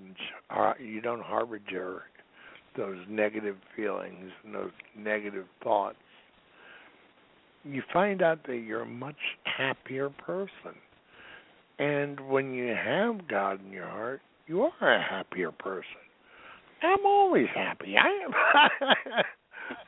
Not a heck of a lot ruffles my feathers. I mean, it's true. It's like, I don't get angry over very much of anything, really. I mean, and it's like today these people get all huffy and puffy and it's like, I always say, my age, I just say, chill out, It's like, relax, and it's like, why are you going to get angry at your neighbor or something like that? And, I think back, as I said, y'all know that I'm a history freak, is think about the old barn raising, the 1800s, when, somebody needed a barn built. The whole neighborhood would get together, and the women would be doing the cooking and everything, while the men were up there, putting up the barn, and they would get a barn built in a day. Yep, exactly right. I mean, and then everybody would sit down, the whole community would sit down, and, it would be outside, and they'd have this long table, and there'd be every fixing you can imagine under the sun, and everybody would be getting together, and the whole community it was a bond, and religion was so much a part of that. I mean, the church was the center of the community. And, people don't understand that. And we had that right up until within our lifetimes. And then all of a sudden, somewhere along the way, it all disappeared. And it's like, the church is no longer the foundation of the community. And it's like, you kind of wonder how the heck we got here in the first place. How did we manage to get ourselves in this mess? I mean, you're so right. You're so right, Dan. We used to help our neighbors. We used to harvest their crops, and if they got a little behind, we'd run over there with the combine and help them out, and do that. And it's the same thing. And I remember our old house, my mom's old house over there across. I'm living in the other house, but my mom's old house across the road there. The neighbors built that. My great grandfather had it built, and the neighbors helped build it. We didn't hire anybody. We had neighbors put it up. And that's what they did. They went to other houses, and nowadays they got so many government regulations, you can't really do that anymore. Exactly. I mean, they yell at you about the nails. I mean, they always have money involved now. That's why the regulations are so we can't come together and help each other. We have to do it within their restrictions, which means now you have to hire professionals to do it, which means outside the family and friends. It's crazy. Mhm. I agree, and you know, it's like I remember as a kid, you know, somebody's car would break down, and then somebody would, you know, you go over and you help your friends fix the car. Today, you open up the hood, you can't even find the engine. I mean, well, I remember jumping the battery on people's cars when it got cold. They wouldn't turn over, and I just put the jumper cables on and turned the key and got her fired up for them. I mean, it's just something simple like that, you know, means a lot to them, you know. But you wouldn't even think about doing it. It was second nature. And today, people just leave people stuck on the side of the road, and we need that too. We need to return to that community. That you know, all this high tech, and as you said, you know, all these regulations and things. You know, it's like you have to have your so-and-so this way and something else this way, and it's like, you know, you don't even know. I mean, I wouldn't have a clue how to build a house today. Nope. Not with all the regulations. No. I knew the old way to do it. I remember, you know, we did our own wiring. You know, wired our own electricity, and they never had a fire, and everything turned. But I remember nowadays, we're remodeling a house. I said, can I put my own plug-ins in? Because that's a simple job. Nope. You better have an electrician do that. The only thing I can do is put the cover plates on. That's all I can do. I asked him. He said, no, you can't do that. So I guess they won't insure it. It's a real simple job. If you ever wired up a switch, you know. Oh, not yeah. hard to do it, though. You know? 3 wires. I mean, you got your positive, your negative, and your ground. Exactly right. But you can't do that now anymore. I don't understand that. I just don't. I mean, and this is why you know, we're out here, everybody, and we're fighting for less government intervention. And part of that is getting rid of those stupid regulations, because 90% of them are dumb. I mean, I can understand adding extra, you know, roof bindings, you know, here in Florida because of hurricanes. You know, we get 140, 150 mile an hour winds. You want to make sure your roof's well attached. There's certain things I understand. But to tell me that I can't even put a light switch in, now come on. Yeah, it's you know, it's ridiculous. It's crazy.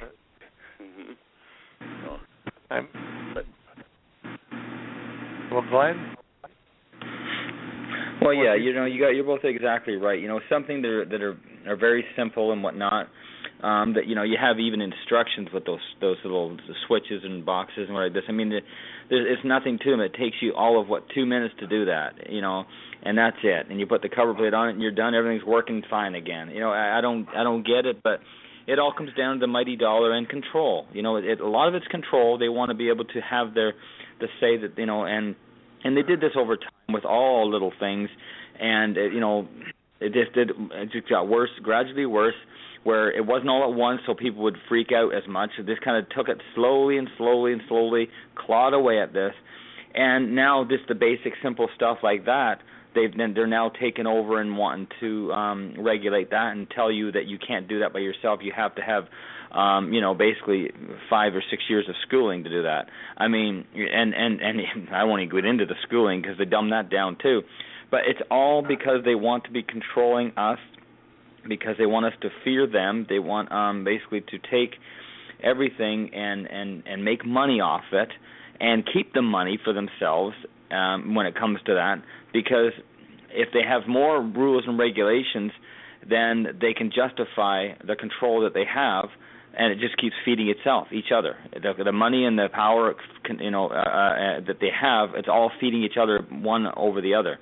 So there's never an end to it. And as far as they're concerned, if they keep doing that and we keep allowing them to do that, they're going to be that, and that presence over us, and but people are waking up to it all and whatnot, and that's it's just unfortunate that every day they kept adding a little bit here, a little bit there, fine-tuning it to where we didn't notice as much. It's like that old visual you'll get when you throw a frog into a warm pot and turn up the heat. He's not going to notice the heat as much, but if you threw him directly into a 400-degree pot, then he's going to jump right out because he noticed it. That's what we're like with the government.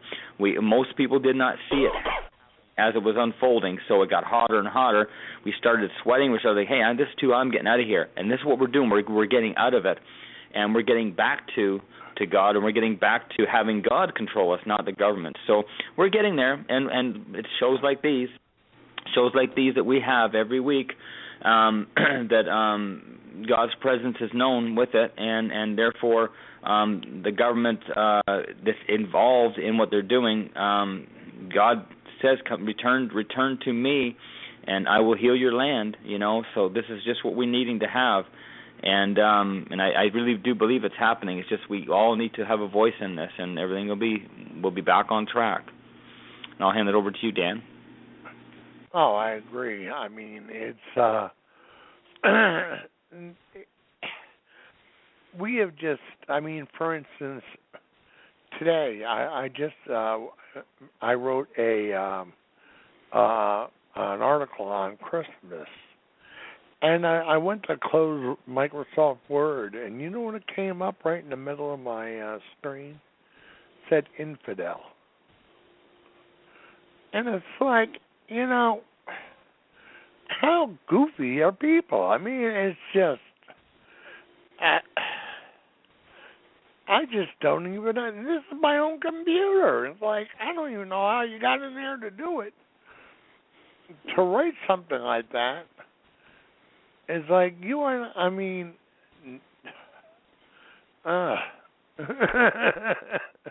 it's frustrating as heck. I mean, I just don't understand this. And, praise God, we're old enough to remember the way things used to be. And it's, I think part of our job is to teach people the way it used to be. Is that, to go out and help your neighbor. You see that your neighbor's having problems with something. You walk over, and do you expect anything in return? No. You just do it because you're like being neighborly. I mean, and you don't even, as you were saying, Gary, with the combines, you don't even think about it. It was just. You just did it. I mean, that's exactly right. Yeah, you don't think about them, but there's nothing wrong with feeling good about doing it either. We felt good about it afterwards. We did something good for our fellow man. And I felt good about it. And you were happy that you got it done in time, and there was like there was a sense of accomplishment, I guess, and. Because the community accomplished it. And you didn't think about it, well, it's mine, or, that's mine.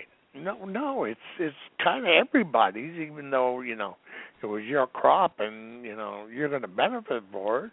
But something? That when your combine breaks down and, you need it, they're going to be there for you. Exactly right, and they were too. So it works out both ways. Mhm.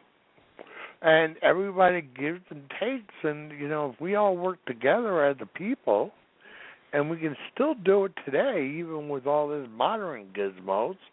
But we just got to put it aside occasionally and go out there and look. My neighbor, she's single, and she was having problems with one of her directionals. I didn't even think twice. Across the street, went over and, grabbed my screwdriver and blah, blah, blah, blah, and, 15 minutes later, you're done. And we're like, well, and you don't even think about it. And that's the beauty behind how we were raised. And you know, it all boils down to God. Because, you know, Jesus taught us this in school, in church. When we were growing up, that, you know, if your neighbor needed help, you did it. And they are not, you know, they aren't difficult concepts.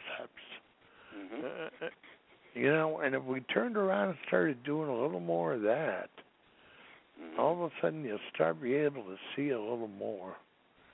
Exactly. And then the light will start shining in again. Yeah, and right now the light.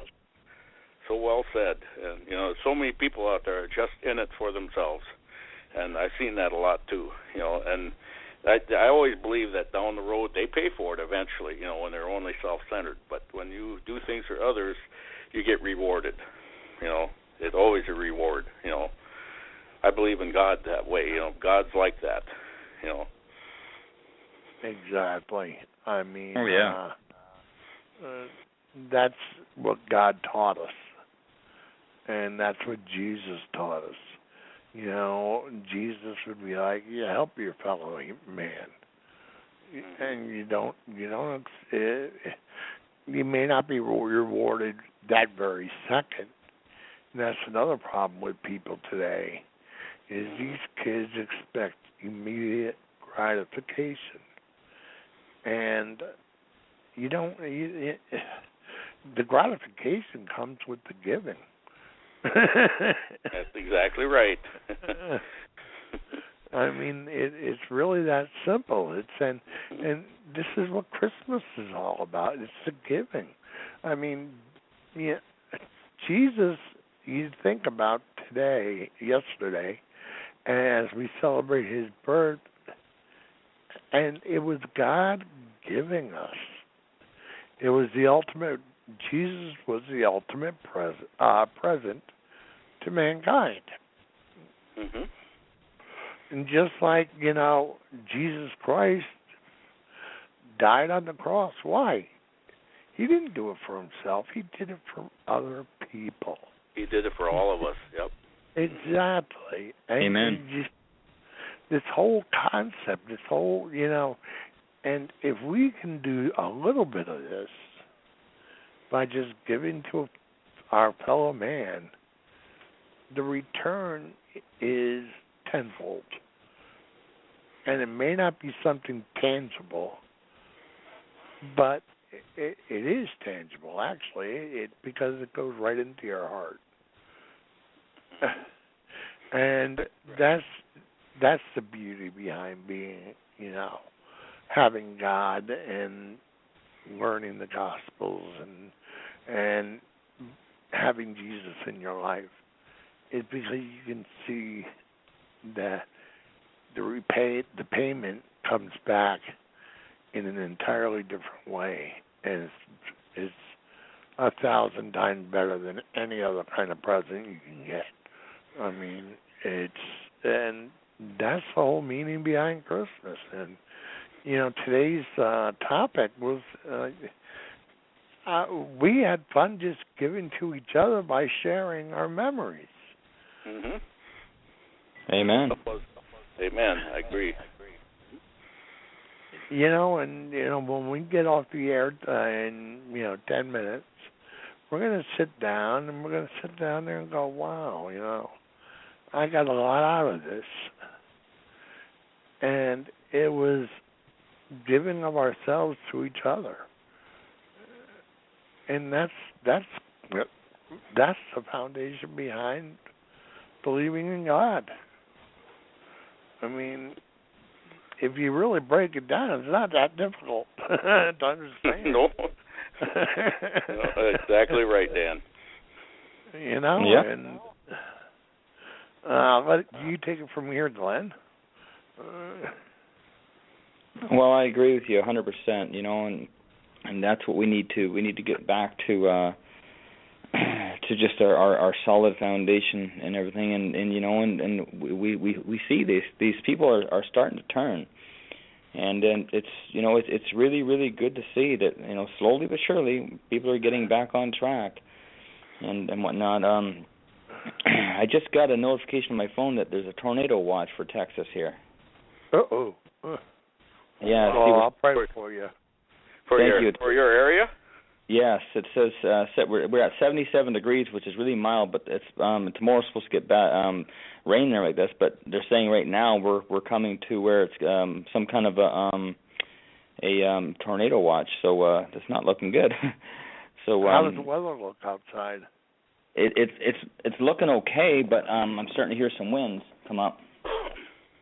So I'm just take a look outside here, and I'm in Dallas here. Yeah, it's getting a little cloudy out there, and I'm looking at the pool out here, and it's the water's like a wave. So it's starting to come up a little bit here. Yeah. Ooh, well, we'll be praying for you. Make sure that. Yep, we're going to be praying for you there, Glenn. Oh, thank you. Keep us posted. Yes, we'll do. We'll definitely. Do it. I just got the notice through. Yeah. Yeah, so once it goes through, let us know, and that you're okay and everything. Because, you know. Okay, we'll do. It's we got 5 minutes left, so I better hand this mic over to Gary there, and then we can close up the show with you, Dan. But I thank you, everybody. For okay, well, I really enjoyed these 2 hours here. It's always an education, and it's always entertaining at the same time. And talking about our memories, it brings back really sweet memories of the past, and of course, I'm so honored to have you two in my lives, and Scott too. I didn't hear him call today, but I've always enjoyed Scott's input too. But believing in God, practicing, what's right and wrong. Even though we slip up sometimes, we still have to get back on the straight and narrow road. I was raised, that way, just like all of us are raised that way. Our parents probably were pretty strict with us. I know mine are very strict.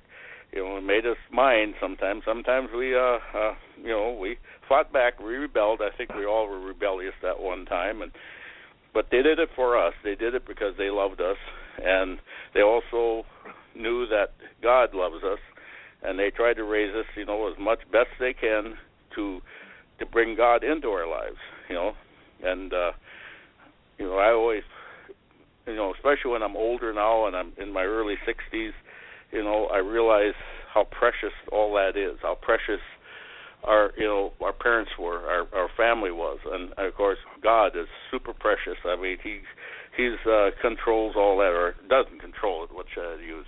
He watches over us. Let's put it that way. That's a good choice of words there. But he watches over us and tries to guide us in the right path. And he knows we make mistakes. He knows we're not perfect, but he's a very forgiving God, and he will always be there for us no matter. All we have to do is pray, is to worship him, to be there for him. We don't want him out of our lives. We want him in our lives. So I'll just pass it over to whoever wants to go next. So. Oh, I agree with you, Gary. I couldn't say it better. And it's, when we were kids, we were disciplined because, I think that's just part of the learning process. And, we goofed up, and that's the way you learn. And then your parents put you on the right track. And, I think all three of us came out pretty darn good.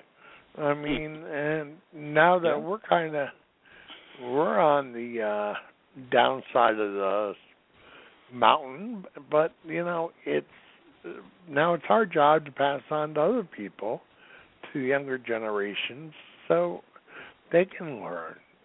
It's kind of like you always keep on passing things along, and you'll find out that in the end, people, worry more about your fellow neighbor instead of yourselves. And you'll find out that you'll get the return. This is why we don't need the government turning around and taking, everything and taking control of everything. Because our fellow man can do it. We can take care of ourselves. And, if somebody is disabled, something like that, you'll find out that people give of themselves. And it's not like we're trying to write people off. We're just trying to show you the right way to do it. And this is why that the state is very, very important, because it keeps that sense of community much better than the federal government ever could. And with that, I want to wish everybody a happy New Year. And we will see you next Saturday here, bright and early at noon, my time. And I think it's, 10 both of your time? 11 o'clock here. 11? Yeah. 11? Okay, I don't know why. You're in a different time zone there, yeah, Florida, yeah. Exactly. I'm the only East Coaster over here. All right. Oh, well. But I'll Happy New Year. Yep, Happy New Year to you. Happy New Year's to all you out there, and we'll see you next year. And with that, I think I'll end with Sweet Baby James Taylor. All righty. Okay. There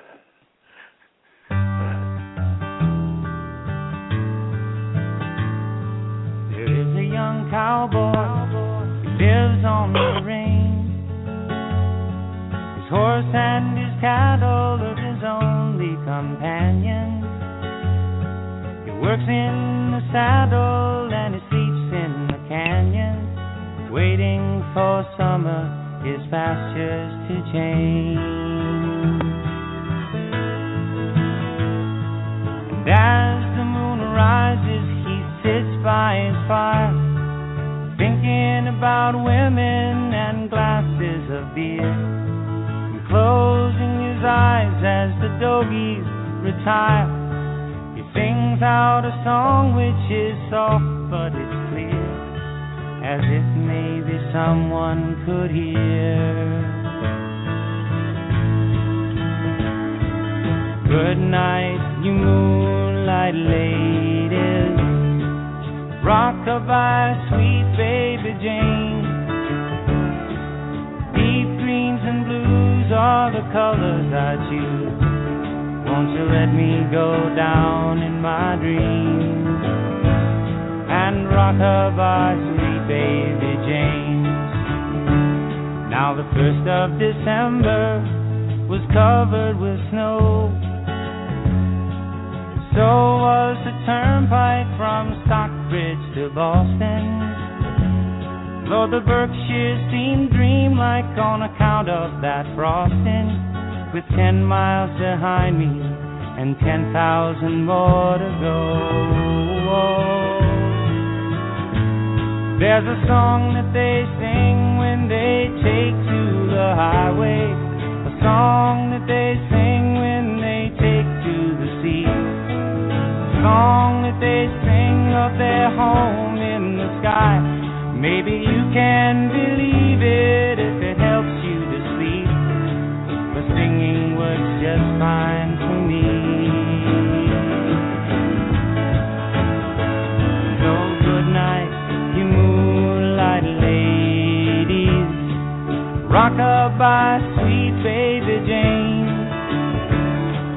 Beet greens and blues are the colors I choose. Won't you let me go down in my dreams and rock-a-bye, sweet baby Jane.